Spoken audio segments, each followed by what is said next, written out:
salve galerinha do canal. Vou começar mais um vídeo pra vocês aqui hoje, hein? Seja muito bem-vindo aí, pra quem não me conhece, sou Fernando Bonato, hein?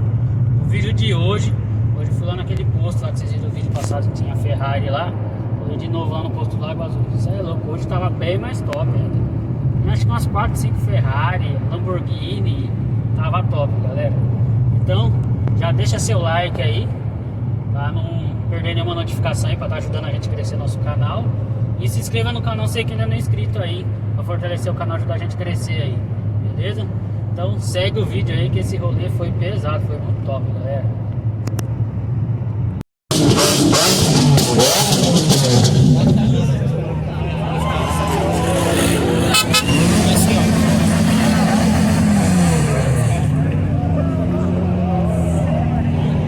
Eu não vi ela aí. Nossa, pra caralho.